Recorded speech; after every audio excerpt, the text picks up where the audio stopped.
வணக்கம் and welcome to delight cinemas. இந்த வீடியோவில் இன்னைக்கான அப்டேட்ஸ் பற்றி தான் பார்க்க போகிறோம். நம்ம சேனலுக்கு நீங்கள் புதுசாக இருந்தீங்கன்னா சேனலை சப்ஸ்கிரைப் பண்ணி சப்போர்ட் பண்ணுங்கள்.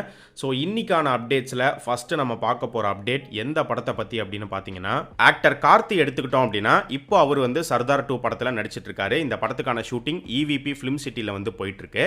அண்ட் இந்த ஷெட்யூலில் ஆக்ட்ரஸ் மாளவிகா அவங்களும் இருக்காங்க அப்படின்னு நினைக்கிறேன். ஏன்னா நேற்று பார்த்தீங்கன்னா சர்தார் 2 படத்தோடைய ஷூட்டிங்காக மாளவிகா சென்னை திரும்பி இருக்காங்க அப்படிங்கிற ஒரு நியூஸ் வந்துருந்துச்சு. ஸோ இப்போ போயிட்டு இருக்கிற இந்த EVP ஷெட்யூல் செப்டம்பர் 3 வரைக்கும் கண்டினியூ ஆகும். அண்ட் இந்த ஷெட்யூலில் பார்த்தீங்கன்னா ஒரு பெரிய கார்கோ ஃப்ளைட் செட்டு போட்டு எடுத்துட்டு இருக்காங்க.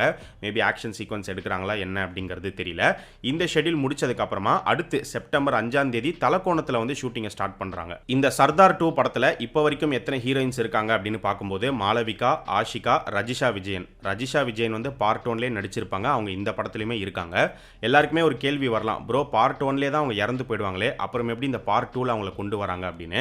எப்படி கொண்டு வரலாம் அப்படின்னு பார்த்தீங்கன்னா, இது கெஸ் மட்டும்தான். பார்ட் 1ல காமிக்கப்பட்ட அந்த ஃப்ளாஷ்பேக் போர்ஷன் அதை எக்ஸ்டெண்ட் பண்ணி கூட இந்த பார்ட் 2லையுமே காட்டலாம். அதில் காமிக்காமல் விட்ட ஃப்ளாஷ்பேக் போர்ஷன்ஸை இந்த பார்ட் 2ல கொண்டு அதில் ரஜிஷா விஜயன் வர மாதிரி காட்டலாம். அதாவது அவங்க சாகரத்துக்கு முன்னாடி நடந்த சம்பவங்கள் அப்படின்னு சொல்லி கூட காட்டலாம். ஸோ அப்படி தான் வர மாதிரி இருக்கும்னு நினைக்கிறேன். இல்லை அப்படி இல்லாமல் வேறு ஏதாச்சும் சர்ப்ரைஸ் வச்சுருக்காங்களா அப்படிங்கிறது தெரியல. அண்ட் சர்தார் பார்ட் 1ல ராஷி கண்ணா நடிச்சிருப்பாங்க. அவங்க இந்த பார்ட் 2ல இருக்காங்களா இல்லையா அப்படிங்கிறதுமே இன்னும் டீம் கன்ஃபார்ம் பண்ணலை. கார்த்தியோடைய அடுத்த ரிலீஸ் மெய்யழகன். அந்த படம் செப்டம்பர் 27 ரிலீஸ் ஆக போகுது. படத்துக்கான ஆடியோ லான்ச் ஒன்று இந்த மாதம் எண்டில் அப்படி இல்லைனா அடுத்த மாதம் ஸ்டார்டிங்கில் நடக்கிறதுக்கு வாய்ப்புகள் இருக்குங்கிற மாதிரி நியூஸ் வந்துட்டு இருக்கு. அண்ட் மெய்யழகன் படத்தில் நடிச்சிருக்கிற ஆக்ட்ரஸ் ஸ்ரீதிவ்யா அவங்க பார்த்தீங்கன்னா இன்னைக்கு மெய்யழகனுக்கான டப்பிங் ஒர்க்கை ஸ்டார்ட் பண்ணிட்டாங்க. ஸோ மெய்யழகனுக்கு அடுத்து கார்த்தி நடிச்சிருக்கிற படம் வாத்தியார். அந்த படத்தை பொறுத்த வரைக்கும் இந்த வருஷம் டிசம்பர் ரிலீஸ் அப்படிங்கிற மாதிரி தான் நியூஸ் வந்துட்டு இருந்துச்சு. பட் இப்போ வர நியூஸ் என்ன அப்படின்னு பார்த்தீங்கன்னா, ஒன்று டிசம்பரில் வரலாம், அப்படி இல்லைனா அடுத்த வருஷம் ஜனவரியில் ரிலீஸ் ஆகிறதுக்குமே வாய்ப்புகள் இருக்கு. பொங்கல் ரிலீஸ் ஆக சான்சஸ் இருக்குங்கிற மாதிரி சொல்லப்படுது. ஏற்கனவே அடுத்த வருஷம் பொங்கல் ரிலீஸை குட் பேட் அக்லி பிடிச்சி வச்சிருக்காங்க. ஸோ அந்த வகையில் பார்க்கும்போது குட் பேட் அக்லி, வாத்தியார் 2 படங்களும் வர மாதிரி இருக்கும் அப்படின்னு நினைக்கிறேன். ஆனால் இந்த பொங்கல் ரிலீஸ்லேயே ஒரு பெரிய ட்விஸ்ட் நடக்கிறதுக்கும் வாய்ப்புகள் இருக்குது. அப்படி தான் இப்போ நியூஸ் வருது. AK ஃபேன்ஸ்க்கு அதிர்ச்சியான ஒரு நியூஸாக தான் இருக்கும். என்ன நியூஸ் ப்ரோ அப்படின்னு கேட்டிங்கன்னா, இது இப்போதைக்கு கன்ஃபார்மெலாம் எடுத்துக்க வேணாம், பட் இந்த மாதிரி ஒரு நியூஸ் வருது. விடாமுயற்சி இந்த வருஷம் தீபாவளி ரிலீஸ் பிளான் பண்ணுறாங்க அப்படிங்கிற மாதிரி தான் சொல்லப்பட்டுக்கிட்டே வந்துச்சு. இப்போவும் அப்படி தான் சொல்லப்படுது. ஆனால் ஏற்கனவே தீபாவளிக்கு பார்த்தீங்கன்னா அமரன் பிரதர் 2 படங்கள் ரிலீஸ் டேட் பிடிச்சி வச்சிருக்காங்க. இப்போ இந்த 2 படங்களை தாண்டி ஹரிஷ் கல்யாணோடைய டீசல் அவங்களுமே தீபாவளி ரிலீஸ் பிளான் பண்ணுறதா ஒரு நியூஸ் வந்துட்டு இருக்கு. அண்ட் கவினோடைய பிளடி பெகர் அந்த படம் பார்த்தீங்கன்னா அக்டோபர் 10 அப்படி இல்லைனா அக்டோபர் 31 அவங்களுமே தீபாவளிக்கு வந்தால் வரலாம் அப்படிங்கிற மாதிரி ஒரு நியூஸ் வந்துட்டு இருக்கு.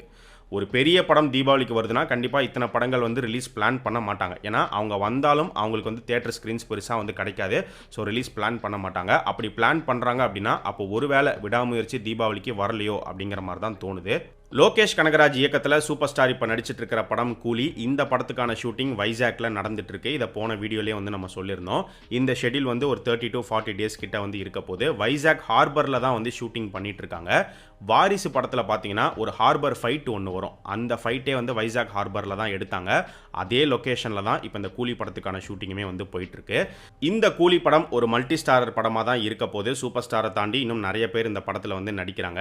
சத்யராஜ் நடிக்கிறாரு, ஸ்ருதிஹாசன் நடிக்கிறதெல்லாம் கன்ஃபார்ம் ஆயிடுச்சு. இவங்களை தாண்டி பார்த்தீங்கன்னா நாகார்ஜுனாவுமே ஒரு கேரக்டர் ப்ளே பண்ணுறாரு, வில்லன் அப்படிங்கிற மாதிரிலாம் நியூஸ் வந்துட்டு இருந்துச்சு. ஆனால் கன்ஃபார்ம்டாக தெரியல. அதே மாதிரி ஃபகத் ஃபாசில் நடிக்க போறாருன்னு சொன்னாங்க. ஃபகத் ஃபாசில் ப்ளே பண்ணுறதா இருந்த கேரக்டரில் சௌபின் ஷாயர் நடிக்கிறாருங்கிற மாதிரி ஒரு நியூஸ் வந்துருந்துச்சு. ஆனால் அதுவுமே கன்ஃபார்ம்டாங்கிறது தெரியல. பட் அந்த வகையில் இப்போ வந்திருக்கிற ஒரு நியூஸ் என்ன அப்படின்னு பார்த்தீங்கன்னா, கன்னட ஆக்டர் உபேந்திரா அவர் இந்த படத்தில் ஒரு முக்கியமான ரோல் ப்ளே பண்ணுறாரு அப்படிங்கிற நியூஸ் வந்திருக்கு. ஆனால் இது கன்ஃபார்ம்டு அப்படிங்கிற மாதிரி தான் சொல்கிறாங்க. ஆக்டர் சூரி எடுத்துக்கிட்டோம் அப்படின்னா இப்போ தான் அவருடைய கொட்டுக்காளி படம் தியேட்டர்ஸில் ரிலீஸ் ஆயிருக்கு. ஸோ கொட்டுக்காளி, வாழை இந்த 2 படத்துக்கான ரிவ்யூவும் ஒரே வீடியோவில் 2-in-1 ரிவ்யூவாக நம்ம போட்டிருக்கோம். அந்த வீடியோக்கான லிங்க் இந்த வீடியோடைய டிஸ்கிரிப்ஷன் அண்ட் கமெண்ட் செக்ஷனில் கொடுத்துருக்கேன். பார்க்காதவங்க போய் பாருங்கள். ஸோ இப்போ இந்த கொட்டுக்காளிக்கு அடுத்து சூரிக்கு ரிலீஸ் ஆக போகிற படம் 7 கடல் 7 மலை. ஸோ டைரக்டர் ராமுடைய இயக்கத்தில் நிவின் பாலி, சூரி, அஞ்சலி இவங்க 3 பேரும் நடிச்சிருக்காங்க. அந்த படமும் பார்த்தீங்கன்னா நிறைய ஃபிலிம் ஃபெஸ்டிவலுக்கு போயிருக்கு. ஸோ அந்த படம் இந்த வருஷம் நவம்பரில் ரிலீஸ் ஆகிறதுக்கு வாய்ப்புகள் இருக்குங்கிற மாதிரி நியூஸ் வந்துட்டு இருக்கு. நவம்பர் அப்படி இல்லைனா டிசம்பர் 2 மாசத்துக்குள்ள கண்டிப்பா அந்த படம் வந்துரும். அடுத்து இப்ப சூரி நடிச்சிட்டு இருக்கிற படம் விடுதலை பார்ட் 2. ஆனா அவருடைய போர்ஷன்ஸ் முடிஞ்சிருச்சு அப்படின்னு நினைக்கிறேன். ஆனா ஷூட்டிங் இன்னும் முடியல. எப்போ தான் ப்ரோ இது முடியும் அப்படின்னு கேட்டிங்கன்னா, தீரன் படத்தில் வர மாதிரி 2 கிலோமீட்டர் 2 கிலோமீட்டர் அப்படின்னு சொல்லி ஷூட்டிங் வந்து போயிட்டே இருக்குது. ஆனால் சீக்கிரமாக வந்து முடிச்சிருவோம் அப்படின்னு தான் வந்து சொல்கிறாங்க. பட் இப்போ இந்த படத்தை பற்றி வர இன்னொரு நியூஸ் என்ன அப்படின்னு பார்த்தீங்கன்னா, விடுதலை 2 தாண்டி விடுதலை 3 வரத்துக்குமே வாய்ப்புகள் இருக்குது அப்படிங்கிற ஒரு நியூஸ் வருது. ஆனால் இதுவும் கன்ஃபார்ம்டெலாம் கிடையாது. ஒரு டிஸ்கஷன் போகுதுங்கிற மாதிரி சொல்கிறாங்க. அதுவுமே இந்த நியூஸ் எந்த அளவுக்கு உண்மை அப்படிங்கிறது தெரியல. பட் என்னவா சொல்லப்படுது அப்படின்னு பார்த்தீங்கன்னா, இப்போ எடுத்திருக்கிற இந்த விடுதலை பார்ட் 2க்கான ஷூட்டிங் இன்னும் ஷூட்டிங் முடியல. ஸோ இப்போ வரைக்கும் எடுத்திருக்கிற ஃபுட்டேஜே வந்து ஒரு 4 ஹவர்ஸ் மேலே இருக்குது. ஸோ அதனால ஒரு படமாக இல்லாமல் 2 பாகமாக பார்ட் 2 அண்ட் பார்ட் 3ன்னு ஸ்ப்ளிட் பண்ணி ரிலீஸ் பண்ணலாம் அப்படிங்கிற ஒரு பிளான் ஒன்று போயிட்டு இருக்கிறதா சொல்லப்படுது. இதே தான் வந்து இந்தியன் 2க்குமே நடந்துச்சு. ஃபுட்டேஜ் ஜாஸ்தி ஆயிடுச்சு அப்படிங்கிறதுனால 2 and 3ன்னு ஸ்ப்ளிட் பண்ணி 2 ரிலீஸ் பண்ணிட்டாங்க. 3 அடுத்த வருஷம் ரிலீஸ் ஆக போகுது. ஸோ விடுதலை 2வும் அதே மாதிரி தான் பிளான் பண்ணுறாங்களா என்னங்கிறது தெரியல. பட் என்னை பொறுத்த வரைக்கும் 3லாம் போகாமல் 2லேயே முடிச்சிட்டாங்கன்னா நல்லாயிருக்கும். நீங்கள் என்ன நினைக்கிறீங்க அப்படிங்கிறத கமெண்ட் செக்ஷனில் சொல்லுங்கள். தளபதி விஜய் நடிச்சிருக்கிற the greatest of all time GOAT படத்தோடைய ரிலீஸ்க்கு இன்னும் 11 நாள் மட்டும்தான் இருக்குது. அண்ட் இப்போ பார்த்தீங்கன்னா படத்துக்கான சென்சார் டீட்டெயில்ஸுமே வந்து ரிலீஸ் பண்ணிட்டாங்க. படத்தோடைய டோட்டல் டியூரேஷன் என்ன அப்படிங்கிறதுமே தெரிய வந்துருச்சு. ஸோ டோட்டல் டியூரேஷன் வந்து 2 hours 59 minutes 39 seconds. ஒரு லென்த்தி டியூரேஷன் தான். 3 மணி நேரம் படமாக வந்து இந்த கோட் இருக்க போகுது. ஆனால் இன்க்ளூடிங் வந்து ப்ளூப்பர்ஸையும் சேர்த்து தான் 2 hours 59 minutes அப்படின்னு நினைக்கிறேன். ஸோ ப்ளூப்பர்ஸே வந்து பார்த்தீங்கன்னா மினிமம் 2 minutes to 4 minutes வரைக்கும் இருக்கும். ஸோ அப்படி பார்க்கும்போது ப்ளூப்பர் இல்லாமல் படம் மட்டும் அப்படின்னு பார்க்கும்போது 2 hours 55 minutes கிட்ட வரும். அதுவுமே ஒரு லென்த்தியான ஒரு ஃபிலிம் தான். ஸோ ஸ்க்ரீன் பிளே வந்து பயங்கர என்கேஜிங்காக இருந்தால் மட்டும்தான் இவ்வளோ பெரிய லென்த் அப்படிங்கிறது படம் பார்க்கும்போது தெரியாது. ஸோ விபி ஸ்க்ரீன் பிளே எப்படி பண்ணியிருக்காரு அப்படிங்கிறது செப்டம்பர் 5ஆம் தேதி நமக்கு தெரிய வரும். இந்த கோட் படம் வந்து ஒரு பேன் இண்டியா ஃபிலிமாக எல்லா இடத்துலையுமே ரிலீஸ் ஆகுது. அந்த வகையில் ஹிந்திலுமே வந்து ரிலீஸ் பண்ணுறாங்க. ஹிந்தி டப்பிங்லாம் வந்து முடிஞ்சிருச்சு. ஓவர்சீஸ்லையுமே நீங்கள் பார்த்தீங்கன்னா கோட் ஹிந்தி வெர்ஷன் வந்து ரிலீஸ் ஆக போகுது அப்படிங்கிறது கன்ஃபார்ம் ஆயிருக்கு. அண்ட் அது மட்டும் இல்லாமல் இப்போ நார்த் இந்தியாவில் இந்த படம் ரிலீஸ் ஆகுது. ஆனால் எந்த வகையில் ரிலீஸ் ஆக போகுது, வெறும் சிங்கிள் ஸ்க்ரீனில் மட்டும்தான் ரிலீஸ் ஆகுதா இல்லை மல்டிப்ளெக்ஸ்லையுமே ரிலீஸ் பண்ண போகிறாங்களா அப்படிங்கிறது தெரியல. அதுக்கான கன்ஃபர்மேஷன் இன்னும் வரல. ஆனால் நிறைய பேர் வந்து பார்த்தீங்கன்னா தயவு செஞ்சு கோட்டை வந்து மல்டிப்ளெக்ஸில் ரிலீஸ் பண்ணுங்க அப்படின்னு சொல்லி கேட்டுட்டு இருக்காங்க. நார்த் இந்தியா மல்டிப்ளெக்ஸ் இஷ்யூ பற்றி ஏற்கனவே நம்ம பேசியிருக்கோம். ஸோ அவங்களுடைய ரூல்ஸ் என்ன அப்படின்னு பார்த்தீங்கன்னா, நார்த் இந்தியாவில் இருக்கக்கூடிய மல்டிப்ளெக்ஸில் ஒரு படம் ரிலீஸ் ஆகணும் அப்படின்னா அது தமிழ் படம் தெலுங்கு படம்லாம் கிடையாது. எந்த ஒரு படமாக இருந்தாலுமே படம் தியேட்டரில் ரிலீஸ் ஆகி மினிமம் 8 வாரத்துக்கு ஓடிடியில் வரக்கூடாது. 8 வாரத்துக்கு அப்புறமா தான் அவங்க ஓடிடியில் ரிலீஸ் பண்ணணும். ஸோ அந்த டீல் ஓகே அப்படின்னா தான் மல்டிப்ளெக்ஸில் ஒரு படத்தையே வந்து அவங்க எடுப்பாங்க. நீங்கள் முக்கியமான பெரிய படங்கள்லாம் நீங்கள் பார்த்தீங்கன்னா, இப்போ ஷாருக்கானுடைய ஜவானுமே நீங்கள் பார்த்தீங்கன்னா உடனேலாம் ஓடிடியில் வரல. 8 வாரத்துக்கு அப்புறமா தான் ஓடிடியில் வந்துச்சு. ஸோ அந்த 8 weeks ரூலை அவங்க ரொம்பவே ஸ்ட்ரிக்டாக ஃபாலோ பண்ணுறாங்க. ஆனால் நம்ம தமிழ் சினிமாவை பொறுத்த வரைக்கும் நாம் வந்து 4 weeks ரூல் தான் வந்து ஃபாலோ பண்ணுறோம். படம் ரிலீஸ் ஆகி ஒரே மாதத்தில் ஓடிடிக்கு வந்துடும்.